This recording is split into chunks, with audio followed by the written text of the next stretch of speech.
చూద్దాం 2019 నుండి 2024 వరకు వైసీపీ ప్రభుత్వం ప్రతిపక్ష పార్టీల నాయకులపై కక్షపూరితంగా కేసులు పెట్టి వేధించిందని అసెంబ్లీ సాక్షిగా ముఖ్యమంత్రి చంద్రబాబు ఆరోపించారు.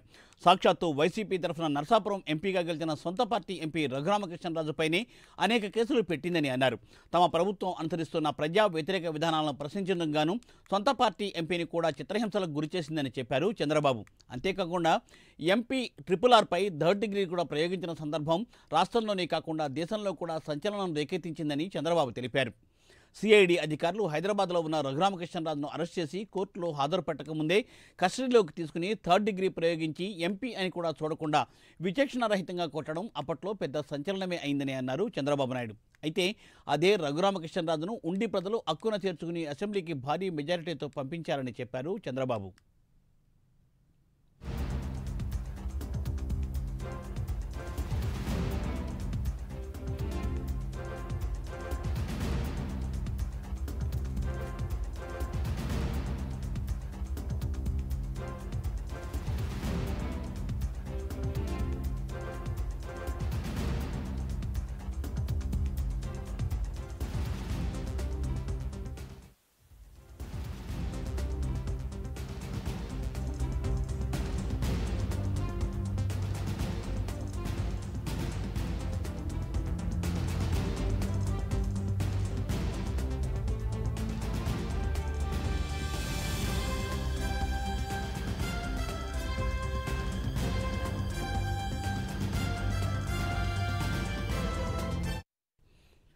పాలకొల్లు ఎమ్మెల్యే ప్రస్తుత నీటిపారుదల శాఖ మంత్రిగా ఉన్న నిమ్మల రామానాయుడుపై 20 కేసుల వరకు పెట్టింది వైసీపీ ప్రభుత్వం. పేద ప్రజలకు ఇచ్చిన టిట్కో గృహాలను లబ్ధిదారులకు ఇవ్వాలని రామానాయుడు నిరసనకు దిగితే బలవంతంగా తీసుకెళ్లి ఉమ్మడి పశ్చిమ గోదావరి జిల్లాలోని అనేక పోలీస్ స్టేషన్లు తిప్పుతూ అనేక ఇబ్బందులకు గురిచేశారని చెప్పారు. పాలకొల్లులో రెండోసారి కూడా గెలిచిన రామానాయుడు మూడవసారి గెలవకుండా ఉండాలంటే కేసులు ఎక్కువ పెట్టాలనే ఉద్దేశంతో అనేక అక్రమ కేసులు బనాయించారని అన్నారు. అయితే ప్రజల కోసం పోరాడుతున్న రామానాయుడుపై ఎన్ని కేసులు పెట్టినా ప్రజలు ఆయన పక్షాన్ని నిలిచి మూడవసారి హ్యాట్రిక్ ఎమ్మెల్యేగా రామానాయుడును భారీ మెజార్టీతో గెలిపించారని చెప్పారు చంద్రబాబు.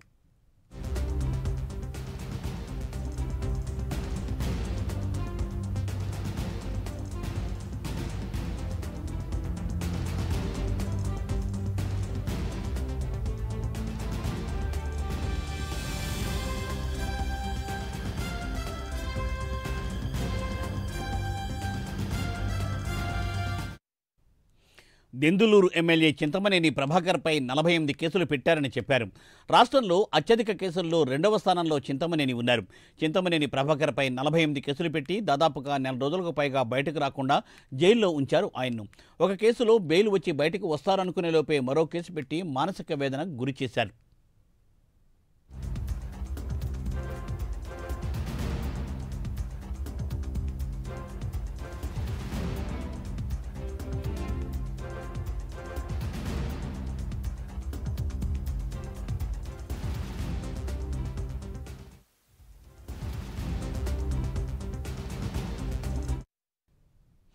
సీనియర్ నేత ఆచంట ఎమ్మెల్యే పితాని సత్యనారాయణ, టీడీపీ ఏలూరు జిల్లా అధ్యక్షుడు గన్ని వీరాంజనేయులు ఇలా ఉమ్మడి పశ్చిమ గోదావరి జిల్లా తెలుగుదేశం పార్టీ నాయకులపై అనేక అక్రమ కేసులు పెట్టి వేధింపులకు గురిచేసింది వైసీపీ ప్రభుత్వం. వైసీపీ అధికారంలో ఉండగా ప్రజల తరఫున పోరాడిన టీడీపీ నేతలనే కాకుండా జనసేన, బీజేపీ చివరకు వామపక్ష నేతలపై కూడా కేసులు పెట్టి బెదిరింపులకు గురిచేశారు. వైసీపీ ప్రభుత్వానికి వ్యతిరేకంగా రాజకీయ పార్టీలనే కాకుండా ఇతర ఏ యూనియన్ కానీ, సంఘాలు కానీ, ధర్నాలు కానీ, నిరసనలు కానీ చేయకుండా ఆంక్షలు విధించారు అప్పట్లో.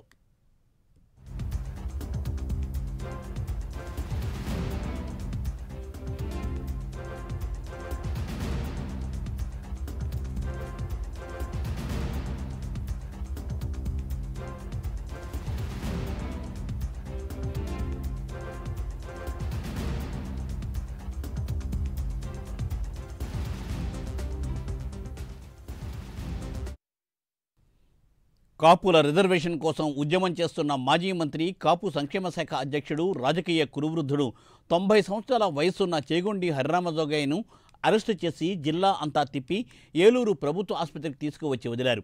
వైసీపీ పెద్దలు ఆయన వయసుకు, ఆయన హోదాకు కనీస గౌరవం ఇచ్చి కనీసం ఆయనతో మాట్లాడే ప్రయత్నం కూడా చేయలేదు. చర్చలు కూడా జరపలేదు. అరెస్టు చేసి పోలీసు వాహనంలో జిల్లా అంతా తిప్పిన ఘటన అప్పట్లో రాష్ట్ర వ్యాప్తంగా సంచలనం రేకెత్తించింది. సీఎం జగన్ జిల్లా టూర్కు వస్తున్నారంటే చాలు జిల్లాలోని అన్ని రాజకీయ పార్టీల నాయకులను గృహ నిర్బంధంలో ఉంచేవారు.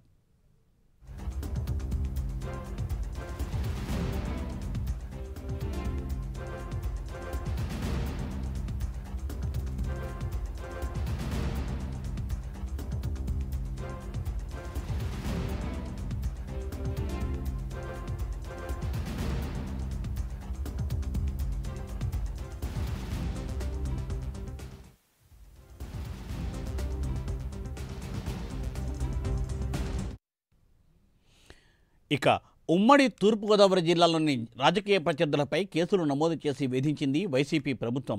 అనపర్తి, కాకినాడ, నగరం, రాజోలు, అమలాపురం నియోజకవర్గాలలో ఈ తరహా కేసులు అధిక సంఖ్యలో నమోదయ్యాయి. అనపర్తి ప్రస్తుత ఎమ్మెల్యే నల్లమిల్లి రామకృష్ణారెడ్డిపై ఏకంగా 32కు పైగా కేసులను గత ప్రభుత్వం నమోదు చేసింది. అలాగే ప్రస్తుత మంత్రి వాసంశెట్టి సుభాష్పై కూడా అమలాపురం పరిధిలో 2 డజన్లకు పైగా కేసులు పెట్టారు. అలాగే కాకినాడ సిటీ ఎమ్మెల్యే వనమాడి వెంకటేశ్వరరావుపై కూడా పెద్ద సంఖ్యలో కేసులు నమోదయ్యాయి. అప్పటి ప్రభుత్వం అవినీతికి వ్యతిరేకంగా ధర్నాలు చేసిన సందర్భంలోనూ, కాకినాడ నగరం గంజాయి హబ్గా మారిందంటూ విమర్శించిన పరిస్థితుల్లోనూ వనమాడిపై అప్పటి ప్రభుత్వం కేసులు నమోదు చేసింది. వీటిలో పలు కేసులకు సంబంధించి ఎఫ్ఐఆర్లు కూడా నమోదయ్యాయి. అయితే కోర్టుల్లో ఛార్జ్షీట్ ఇంకా నమోదు కాలేదు. కోర్టులో ఛార్జ్షీట్ దాఖలకు ముందు పోలీస్ స్టేషన్లో కేసులు ఉపసంహరించుకునే అధికారం సంబంధిత స్టేషన్ హౌస్ అధికారులకు ఉంటుంది.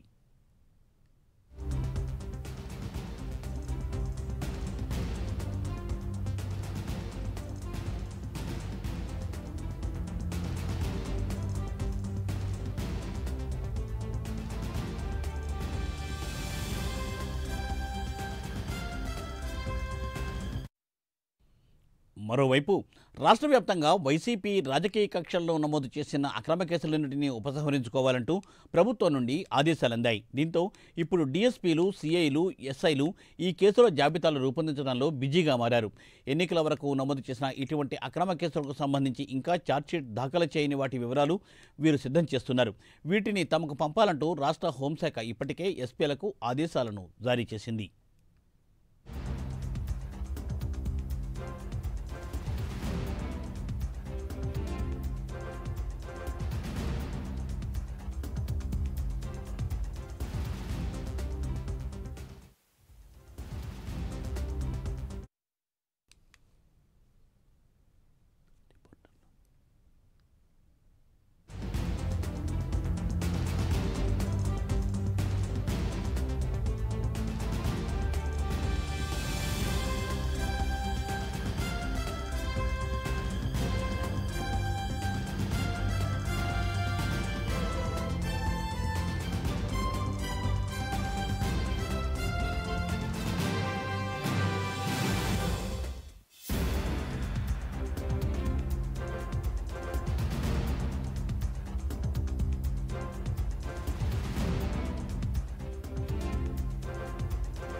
రెండు 2019 నుండి 2024 వరకు వైసీపీ ప్రభుత్వం ప్రతిపక్ష నాయకులపై కక్షపూరితంగా కేసులు పెట్టి వేధించిందని అసెంబ్లీ సాక్షిగా సీఎం చంద్రబాబు ఆరోపించారు. సాక్షాత్తు వైసీపీ తరఫున నరసాపురం ఎంపీగా గెలిచిన సొంత పార్టీ ఎంపీ రఘురామకృష్ణరాజుపైనే అనేక కేసులు పెట్టింది. అలాగే నిమ్మల రామానాయుడు, మిగిలిన పార్టీల నాయకులు, అలాగే కార్యకర్తలు, అలాగే ఎవరైనా ప్రశ్నిస్తే వారిని కూడా పూర్తిగా వైసీపీ ప్రభుత్వం వేదనకు గురి చేసి వారిపై వివిధ కేసులు నమోదు చేసింది. అలాగే 90 ఏళ్ల వయసున్న హరిరామజోగయ్యను కూడా కేసులు నమోదు చేసి వేధించిన సందర్భం వైసీపీ ప్రభుత్వంలో ఉంది. మరి దీనిపై మరింత సమాచారాన్ని మా ప్రతినిధి వైజాగ్ నుండి రాజు అందిస్తారు. రాజు. ఎస్ మూర్తి కాదేది కవితకు అనర్హం అన్నట్లు గత ప్రభుత్వంలో ఇప్పుడు వరకు చూసినప్పటికీ ఎవరికి కూడా కేసులు అనర్హత కాదు, ప్రతి ఒక్కరు కూడా కేసులు ఉండాలన్న విధంగానే వైసీపీ ప్రభుత్వం అయితే చేసిందని చెప్పుకోవచ్చు. అయితే మొత్తం రాష్ట్ర వ్యాప్తంగా చూసుకునేటప్పటికీ ఎవరు నోరు మెదిపినా సరే వారిపై అక్రమ కేసులు బనాయించి వాళ్ళ యొక్క నోటిని మూయించే ప్రయత్నం అయితే ఇప్పటి వరకు చేసుకుంటే వచ్చారు. దీనికి సంబంధించి పూర్తి స్థాయిలో నిన్న అసెంబ్లీ సాక్షిగా చంద్రబాబు నాయుడు ఏదైతే శ్వేతపత్రం రిలీజ్ చేశాడో, అదేవిధంగా అసెంబ్లీలో డిప్యూటీ సీఎం పవన్ కళ్యాణ్తో పాటు ఉన్న 90 మంది మీద కూడా, అంటే ఓవరాల్గా 90% మంది మీద కూడా ఏకంగా కేసులు పెట్టిన తీరు చూస్తూ ఉంటే ఇది మొత్తం కూడా సభ్య సమాజం అసహించుకునే విధంగాను, అదేవిధంగా ఆశ్చర్యపోయే విధంగానే ఉందని మాత్రం ఈ నిన్న అసెంబ్లీ సాక్షిగా చంద్రబాబు నాయుడు చెప్పిన విషయం అయితే మనకు చాలా స్పష్టంగా అర్థమవుతుంది. ఎందుకంటే పవన్ కళ్యాణ్ చంద్రబాబు నాయుడిని పరామర్శించడానికి వచ్చినప్పుడు కావచ్చు, లేకపోతే పవన్ కళ్యాణ్ ప్రజా పోరాట యాత్రలు చేయడానికి కావచ్చు, లేకపోతే ప్రజలకు జరుగుతున్న అన్యాయాన్ని గొంతు విప్పినప్పుడు కావచ్చు, అన్ని సందర్భాల్లో కూడా పవన్ కళ్యాణ్ పైనే ఏకంగా కేసులు పెట్టిన సందర్భం కావచ్చు. దాని తర్వాత వచ్చిన తర్వాత రాష్ట్ర నాయకులు ఎవరైతే ఉన్నారో మొత్తం పూర్తిగా వాళ్ళందరిపైన కేసులు పెట్టిన పరిస్థితి చూస్తూ ఉంటే ఈరోజు మొత్తం ఆంధ్ర రాష్ట్రం మొత్తం కూడా నోరెళ్ళబెట్టి చూసిన పరిస్థితి అయితే కనిపిస్తుంది. ప్రత్యేకంగా ఉత్తరాంధ్ర జిల్లాలకు సంబంధించి ఎవరైతే ఇప్పుడు స్పీకర్గా వ్యవహరిస్తున్న అయ్యన్న పాత్రుడు ఉన్నారో ఈయనపైన కూడా కేసులు పెట్టారు. ఎందుకంటే ఆయన జస్ట్ ఒక అడుగు స్థలాన్ని ముందుకు వచ్చి గోడ కట్టారన్న ఒక నెపంతో ఆయనపై ఆ గోడను కూలగొట్టడం జరిగింది. ఆయన అయితే సిఐడి ఆఫీస్లో ఒక రోజంతా కూర్చోబెట్టారు. అది కాకుండా ఏకంగా ఆయన ఎక్కడికి తీసుకెళ్తున్నామో కుటుంబ సభ్యులకు కానీ లేకపోతే ఆయనకి కానీ సమాచారం ఇవ్వకుండా విజయవాడ వరకు తీసుకెళ్లి ఆ రోజు మళ్ళీ తప్పు అయిపోయిందంటూ సారీ చెప్పి అక్కడే విడిచిపెట్టి వెళ్ళిపోయిన పరిస్థితి కనిపిస్తుంది. అంటే స్పీకర్ కూడా ఈరోజు ఎవరైతే స్పీకర్గా ఉన్న అయ్యన్న పాత్రుడికి కూడా ఇటువంటి చేదు అనుభవాలు చాలా ఎదురైన పరిస్థితి కనిపిస్తుంది. దాంతోపాటు ఎవరైతే ఇప్పుడు హోమ్ మినిస్టర్గా ఉన్న అనితను కూడా చూడొచ్చు. అనితకు సంబంధించి కూడా దాదాపుగా 5 నుంచి 10 కేసులు పెట్టారు. ఎందుకంటే గతంలో నర్సీపట్నం విషయంలో అయ్యన్న పాత్రకి మద్దతుగా పలికినప్పుడు కావచ్చు, లేకపోతే మహిళలపై దాడులు జరుగుతున్నాయి, మహిళలు ఈ విధంగా ఇబ్బందులు పడుతున్నారు, మహిళలను పూర్తి స్థాయిలో రక్షించాలి, అది వైఎస్ఆర్ ప్రభుత్వం ఇప్పుడు వరకు చూస్తే ఆ మహిళలను రక్షించే ప్రక్రియ చేయట్లేదంటూ కూడా ఏదైతే ఆవిడైతే గలం విప్పి ముందుకు వచ్చారో ఆవిడపై కూడా దాదాపుగా 8 నుంచి 10 కేసులు అయితే పెట్టిన సందర్భాలు అయితే కనిపిస్తుంది. దాంతోపాటు ఏకంగా గతంలో ఎవరైతే అచ్చెన్నాయుడు కూడా శ్రీకాకుళంలో ఉన్న పరపతి కావచ్చు, ఆయన ఒక రాష్ట్ర నాయకుడిగా ఉన్నారు, అదేవిధంగా తెలుగుదేశం పార్టీకి రాష్ట్రంలో అధ్యక్షుడిగా గతంలో ఉన్నారు. ఆయన పైన కూడా ఏకంగా ఆయనకు సర్జరీ జరిగిందంటే కూడా ఏమాత్రం కూడా పట్టించుకోకుండా ఆయన ఇక్కడ నుంచి డైరెక్ట్గా విజయవాడ వరకు కూడా పోలీసులు వ్యాన్లో తీసుకెళ్లిన విషయం కావచ్చు. అంటే ఇటువంటి సందర్భాలు చాలా, అంటే వైసీపీ ప్రభుత్వంలో ఈరోజు ఏదైతే జగన్మోహన్ రెడ్డి కావచ్చు, లేకపోతే వైసీపీ ప్రభుత్వానికి వైసీపీలో ఉన్న కొంతమంది నాయకులు కావచ్చు, ఎవరైతే కేసుల గురించి మాట్లాడుతున్నారో వాళ్ళందరూ కూడా మాట్లాడే అర్హత అయితే పూర్తిగా లేదు అంటూ కూడా ఈరోజు కూటమి ప్రభుత్వం ఒక వ్యాఖ్యానం చేస్తున్న పరిస్థితి కనిపిస్తుంది. ఎందుకంటే గతంలో మీరే అక్రమ కేసులు పెట్టి అక్రమంగా ఇళ్ల నిర్బంధాలు చేసి అక్రమంగా వాళ్ళందరినీ కూడా కేసులు ఇరికించి వాళ్ళ కుటుంబాలని వాళ్ళని కూడా మనోవేదన గురి చేసిన తర్వాత ఈరోజు కేసుల గురించి మాట్లాడే అర్హత కానీ లేకపోతే కేసుల గురించి మాట్లాడే ఇది కానీ మీకు లేదు అంటూ కూడా కూటమి ప్రభుత్వానికి సంబంధించిన వరకు చాలా స్పష్టంగా చెప్తుంది. అంటే ఉదాహరణకు తీసుకునేటప్పటికి మాత్రం వీళ్ళవే కాదు, విశాఖపట్నంలో గణబాబు కావచ్చు, లేకపోతే తూర్పు ఎమ్మెల్యేగా ఉన్న ఎవరైతే ఉన్నారో మొత్తం వీళ్ళు కావచ్చు, మొత్తం ప్రతి ఒక్కరిని కూడా ఏకంగా చూసుకుంటే గంటా శ్రీనివాసరావు కావచ్చు, లేకపోతే శ్రీకాకుళంలో దాదాపుగా ఇప్పుడు ఉన్న 6 ఎమ్మెల్యేల మీద కూడా బెందాలం అశోక్, అదేవిధంగా టీడీపీకి సంబంధించి ఎమ్మెల్యేగా ఇప్పుడు ఎవరైతే ప్రస్తుత ఎమ్మెల్యేగా ఉన్న పలాస ఎమ్మెల్యే శిరీష కావచ్చు, వీళ్ళందరి మీద కూడా అంటే ఒక్కరిని కావచ్చు. అదే కాకుండా ఏకంగా అశోక్ గజపతిరాజు, విజయనగరానికి సంబంధించినంత వరకు అశోక్ గజపతిరాజు చాలా సౌమ్యుడు, చాలా నెమ్మదస్తుడు, ఏ విషయాన్నైనా సరే ప్రూఫ్లు లేకుండా మాట్లాడే వ్యక్తి కాదు. ప్రతిదీ కూడా కూలంకుశంగా చర్చించి అది ప్రజలకు మేలు జరిగితే ఆయనైతే క్వశ్చన్ చేయడం జరుగుతుంది. అలాంటి వ్యక్తి మీద కూడా అక్కడ అక్రమ కేసులు బనాయించి ఆయన్ని కూడా లోపలికి జైల్లో పెట్టాలని చెప్పి కూడా ఆలోచన చేసిన పరిస్థితి చూస్తూ ఉంటారు. రాష్ట్రంలో గతంలో చూసుకునేటప్పుడు ఏదైతే వైఎస్ఆర్ ప్రభుత్వం ఉండేటప్పుడు వైఎస్ఆర్ కాంగ్రెస్ పార్టీకి సంబంధించిన నేతలు మాత్రం చాలా విచ్చలవిడిగా వాళ్ళంతా కూడా వీరంగం చేసిన పరిస్థితి కనిపిస్తుంది. పోలీసుల్ని వాళ్ళు కేవలం వాళ్ళ యొక్క ఇంటి సెక్యూరిటీగానో లేకపోతే వాళ్ళ చేతుల్లో ఉన్న మనుషులుగానో వాడుకొని వాళ్ళ మొత్తం ఎవరైతే టీడీపీకి సంబంధించిన నేతలు ఉన్నారో వీళ్ళందరి పైన కూడా పూర్తి స్థాయిలో కూడా కేసులు పెట్టి వాళ్ళందరినీ కూడా ఇబ్బందులు పాలు చేసి వాళ్ళందరూ కూడా జైలు పాలు చేసిన పరిస్థితి చూసి ప్రజలు తిరగబడ్డారని చెప్పుకోవచ్చు. ఎందుకంటే ఇప్పుడు జరిగిన ఎన్నికల్లో ప్రజలు తిరగబడి వాళ్ళపైన జరిగిన కేసులు కానీ, ఎందుకంటే టీడీపీకి సంబంధించి కావచ్చు, జనసేనకు సంబంధించి కావచ్చు, వీళ్ళందరూ కూడా ప్రజల పక్షాన పోరాటారు. ఏదైతే సమస్యలు ఉన్నారో ఆ సమస్యలను గలమెత్తి ఆ ప్రజా సమస్యలను మొత్తం కూడా ప్రభుత్వం ముందుకు తీసుకెళ్లాలని చెప్పి ప్రయత్నం చేసేటప్పుడు ప్రభుత్వమే తిరగబడి అదేవిధంగా వైఎస్ఆర్ కాంగ్రెస్ పార్టీకి నాయకులు కూడా మనసులో ఏదో ప్రలోభాలు పెట్టుకొని వాళ్ళ యొక్క మన పర్సనల్ ఎజెండాను తీసుకొని ఈరోజు వాళ్ళందరిపైన కూడా కేసులు పెట్టిన తీరు వాళ్ళందరూ కూడా జైల్లో మగ్గిపోయి ఈరోజు బయటకు వచ్చిన తర్వాత ప్రజలు తిరగబడి ఒక తీర్పు అయితే ఇవ్వడం జరిగింది. వీరందరినీ కూడా మళ్ళీ అసెంబ్లీకి పంపించాలి, అదేవిధంగా కూటమి ప్రభుత్వం ఏర్పాటు చేయాలి. ఎందుకంటే పవన్ కళ్యాణ్ లాంటి ఒక నిజాయితీపరుడైన వ్యక్తి, ఎందుకంటే ఉత్తరాంధ్ర జిల్లాల్లో చూసుకునేటప్పటికీ ఆయన కేవలం యువశక్తి ప్రోగ్రాం చేయడానికి వస్తే 3 రోజుల పాటు నవోటల్ హోటల్ నుంచి బయటకు వచ్చిన పరిస్థితి అయితే లేదు. మొత్తం ఆయన జైల్లో పెట్టినట్లనే ఏకంగా పోలీసులు రావడం, మొత్తం పూర్తి స్థాయిలో నవోటల్ హోటల్లోకి వెళ్ళి అక్కడ ఎవరైతే జనసేన నాయకులు ఉన్నారో వీళ్ళందరినీ కూడా బలవంతంగా అరెస్ట్ చేయడం, మొత్తం 12 మందిని జైల్లో పెట్టిన పరిస్థితి అయితే కనిపిస్తుంది. ఎందుకంటే కేవలం ఏం జరిగిందంటే అక్కడ జరిగిన ఇష్యూని కావచ్చు, లేదంటే అక్కడ ఏదైతే ఆర్కే రోజాకి సంబంధించినంత వరకు ఎయిర్పోర్ట్లో కేవలం ఆవిడ కార్యకర్తలే దాడి చేయడం, ఆ దాడి చేసిన కేసులో ఆవిడ జనసేన మీద కేసులు పెట్టడం, జనసేనలో కేసులు పెట్టిన తర్వాత మొత్తం 12 మందిని కూడా రిమాండ్కి పంపించారు. రిమాండ్కి పంపించి దాదాపుగా 9 రోజులు కూడా వాళ్ళందరినీ కూడా జైల్లో పెట్టారు. దాంట్లో ఉన్న వాళ్ళు ఇప్పుడు దాదాపుగా ఉన్న 3-4 కూడా ఎమ్మెల్యేలుగా ఉన్నారు.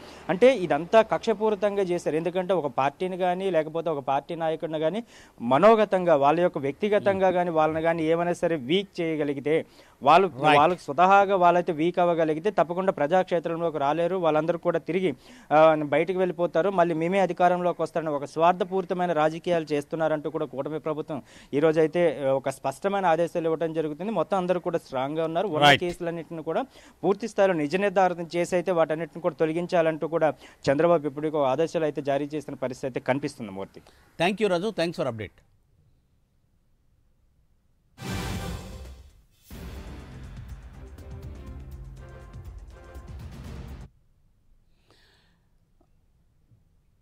అలాగే దెందులూరు ఎమ్మెల్యే చింతమనేని ప్రభాకర్పై కూడా ఎక్కువ కేసులు పెట్టారు. సుమారు 48 కేసులు ఆయనపై నమోదు చేశారు. రాష్ట్రంలో అత్యధిక కేసుల్లో 2వ స్థానంలో చింతమనేని ప్రభాకర్ ఉన్నారు. అలాగే మిగిలిన నాయకుల మీద, అలాగే కార్యకర్తల మీద, వేరే పార్టీ నాయకుల మీద కూడా అనేక కేసులు నమోదు చేసింది గత వైసీపీ ప్రభుత్వం. దీనిపై మరింత